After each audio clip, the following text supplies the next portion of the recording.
Bonjour et bienvenue sur la chaîne du chasseur d'étoiles de midi, de réflexion et d'humour sur les 12 coups de midi. Jean-Luc Reichmann était flou, la maîtresse de midi 98 000 et des poussières. Son mari était en visio, quand on voit la première question, quand il y a match nul au football, quel terme utilise-t-on? Eh bien c'était égalité, parité, c'est à Paris. Après donc vous aviez, je crois que c'était Laura qui était très mignonne. Alors selon des études scientifiques, quel animal faut-il posséder pour apposer, gna gna gna, bon bien sûr c'était le chat. Ensuite une école a fait un petit truc qui était rigolo parce qu'ils l'ont présenté à l'envers. On a pu voir les jumelles et on a vu Mimi qui est la candidate Michel, qui a eu cette question qui compte déjà dérober 3% des clients français dans les hôtels. Et c'était des rideaux. Je trouve ça trop rigolo. Ensuite, vous aviez Mohamed. Quelle est la durée idéale d'un coup de fil à un proche pour se sentir heureux? C'était 8 minutes pour la maîtresse de midi.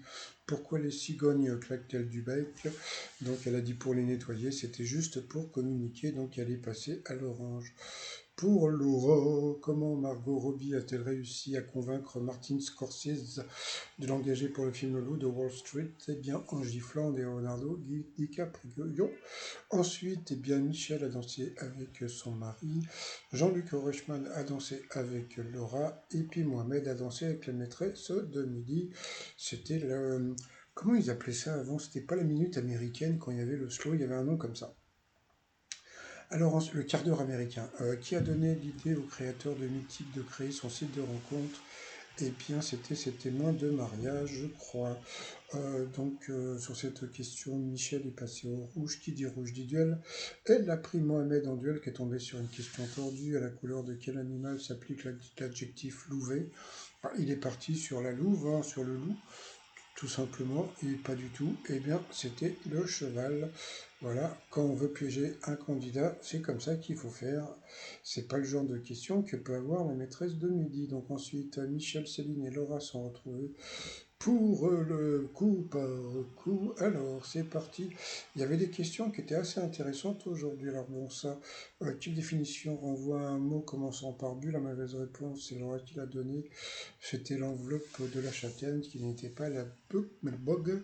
Ensuite, quel chanteur francophone apparaît si l'on remplace les trois petits points par le nom d'un autre chanteur francophone? Eh bien, c'est la pauvre Laura qui s'est plantée, parce que pourtant, elle était partie sur Bernard Levilliers, donc c'était Lavilliers, et en fin de compte, eh bien, elle s'est plantée. Donc sur cette question, elle est passée au rouge. Qui dit rouge dit duel. Elle a pris Michel dans le duel, qui est tombé sur une question qui était vraiment pas évidente. Quel écrivain ne fait pas partie des 10 plus gros vendeurs de romans de 2022? Elle est partie sur Joel Dickers.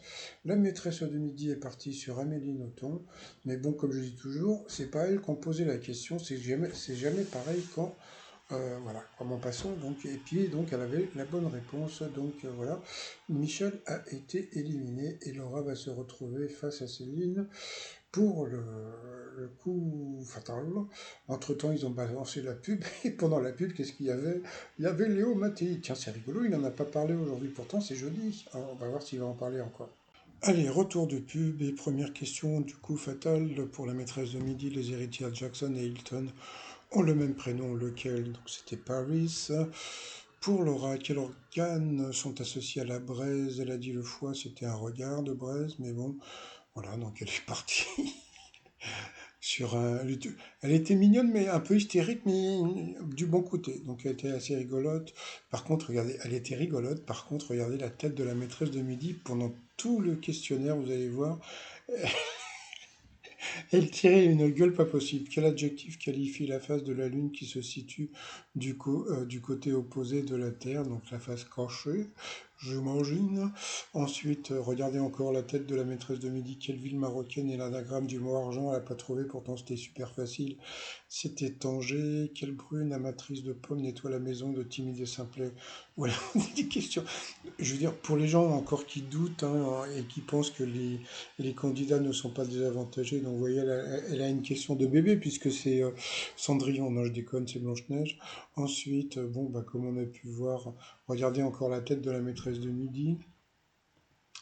Dans une comédie musicale de 2001 qui incarna Roméo aux côtés de Cecilia Cara, donc encore une question difficile Pour Laura, dans la comptine, il pleut, c'est la fête, t'as de la grenouille, là, l'a trouvé.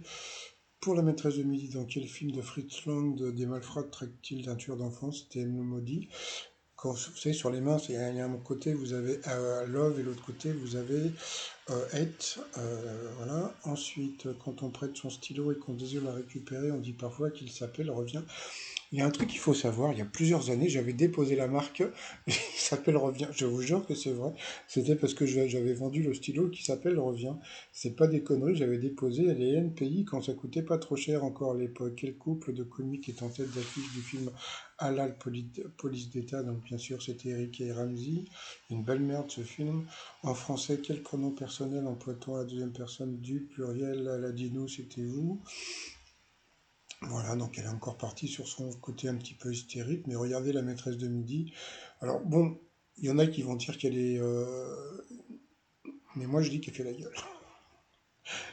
À quel romancier américain doit-on Légende d'automne? Donc ça c'était pour la candidate. Vous voyez encore une question super dure pour elle. C'était Harrison. Dans quel environnement les calamars vivent-ils? Donc dans l'eau. Pour la maîtresse de midi, quel groupe avait le grimaçant Jane Simons pour bassiste? Grimace, bon, de toute façon ça pouvait être que Kiss. Elle n'a pas trouvé. Quel appareil électroménager chauffant utilise-t-on pour défroisser les vêtements? Donc le fer à repasser, encore une question de bébé pour elle. Quelle tête couronnée surnommée par les médias Rihanna de Baster? C'était Miss France. Qu'est-ce qu'il y a d'autre? De quel mot est issu le Mac du tarmac d'un aéroport? Encore une question difficile pour Laura, c'était le macadam. Quel mot proche de grumeaux désigne les grains grossièrement broyés de diverses céréales? Encore une question tordue pour elle, voilà. Et puis à la fin, donc elle a été éliminée. Donc, comme on peut voir, la maîtresse de midi a fait la gueule jusqu'au bout. Et hop, quand elle a gagné, ça y est, le sourire était de retour. Donc voilà, donc toujours aussi fair play. Mais bon, elle a quand même fait pas mal la gueule pendant le coup fatal. Allez, ensuite, par rapport au coup de maître dans sa chanson tombée. Non, ça je m'en fous, j'aime pas. Il m'a fait un sale plan, donc je parle pas de ce mec.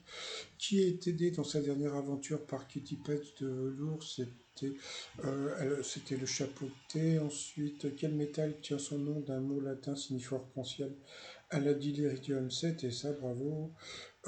Quel hameau de l'Ain fut transformé par le philosophe Voltaire en une petite ville prospère? Elle a dit Bourg-en-Brest, et c'était pas ça, c'était la ville à droite, c'était Ferney le Ferney-Branca peut-être.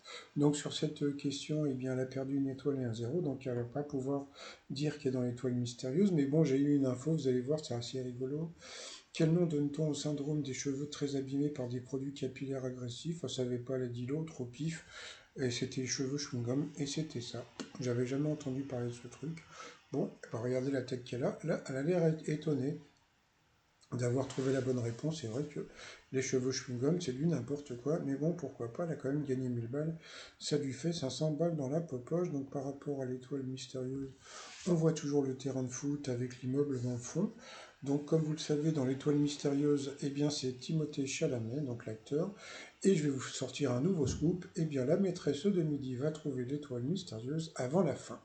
Alors, je vais te dire un truc. Déjà que Timothée Chalamet, il n'est pas très connu, on va dire, par les personnes, on va dire, plus âgées, d'accord? Mais alors franchement, si elle l'a trouvé avant la fin, ça sent, pas dire la magouille, mais ça fait un peu bizarre quand même, hein. Donc on verra ce qui va se passer le jour où elle va trouver l'étoile. Allez, je vous dis à plus tard, bye bye.